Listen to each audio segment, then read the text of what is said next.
Yo, what up? This is day 4 of Azumi Game Dev Log. It's technically day 3 and 4 because I didn't do a video yesterday because I barely did any work on the game.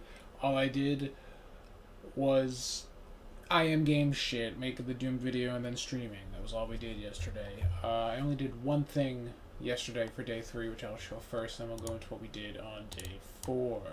Oh, let's not do that yet. Let's do this. Let's go in here.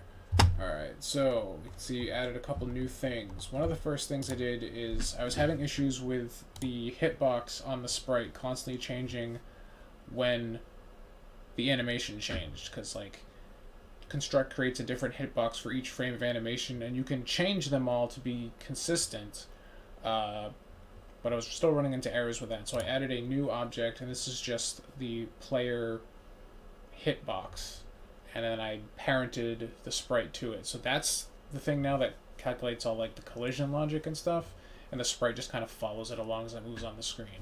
Up here you can see some sprites I made for the dodge mechanic, which took 4 hours to do.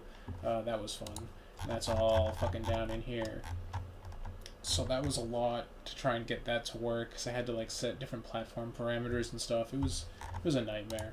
But shout out to Newt on the Construct forums for replying to my message, desperate for help, and giving me an idea of using a boolean and setting some shit. So that got me down on the right path, and I figured it out. So today was just doing that, adding the dodge mechanic. So let's look at how the game is different now.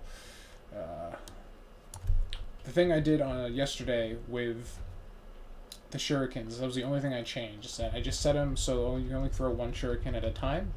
I don't know if I'm going to keep those or not. The reason I have it set up like this right now is that this should be a sub-weapon. Like, this should mostly be close combat, and that you're going to have a limited amount of shurikens. So I figured this kind of further sets these as a sub-weapon and not a main weapon. Like, you're not going to like stay back and just throw shurikens at people all the time if you can only throw one at a time, compared to being able to quickly go up and strike people very fast. So I think it kind of feels worse than being able to just throw like a billion shurikens, but it does like bring the focus back to the close combat, which we have a dodge roll, or a dodge in addition to that, close combat makes a lot more sense. So if you hit C now, you do this little dodge thing, and right now I have it set so we can't constantly spam it. Basically, once all those after images fade, that's when the counter resets and you can do a dodge again. So we can show this here. You can see you can just pass through enemies because you basically have iframes during the entire dodge, which makes sense because it's a fucking dodge roll. So you can see we just go through things and then throw a little star. The stars now get destroyed when they hit an enemy instead of passing through them, and there it goes. He's fucking dead. So yeah, that took 4 hours to get this set up properly. Still haven't done the smoke things yet, but we will. Adding this dodge roll broke a ton of other things, and it was very weird. Like, the smoke little dust was being kicked up just as I moved regardless, and I had to set the condition to also be on the ground, where before I didn't have to. I don't know, it was really weird. But yeah, there was a ton of problems with like this dodge roll being interrupted by the running. So like, when you started moving, because they're still on the ground, it would start the dodge roll, then immediately go back to the running animation, because the conditions were set to, if you're moving, play the run animation. And then I initially had it set up where the dodge would only finish when the dodge animation stopped, and the dodge animation never finished because it immediately got interrupted. But it was a fucking nightmare of like getting the conditions to all work. But like having a boolean, like Newt recommended, made things a lot easier, because I could just set these conditions whether the boolean is dodging was true or false, and then it solidified a lot of things and made the logic much easier to deal with. So shout out again to Newt for being an hero. So there we go, that's good. The only other thing I did today was I started working on Blender, working on this character. She's going to be Izumi's like best friend. She's kind of like a monk, like a deer sort of monk, and she's probably gonna be.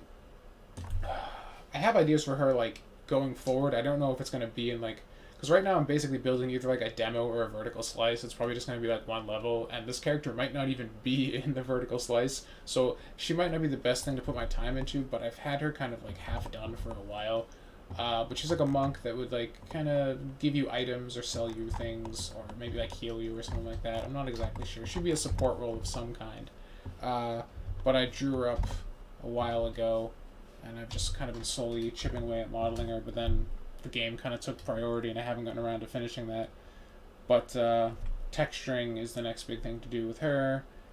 And yeah, I like the design. It came out pretty. This was my first time modeling a straight up like furry kind of character like this that didn't have humanoid joints.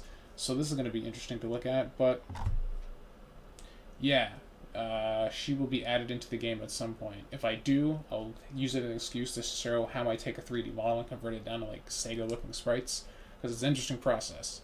But that's where we are right now, and that's it for day 3 and 4, and I'll talk to you guys tomorrow. As soon as I hit close, because I didn't have this open.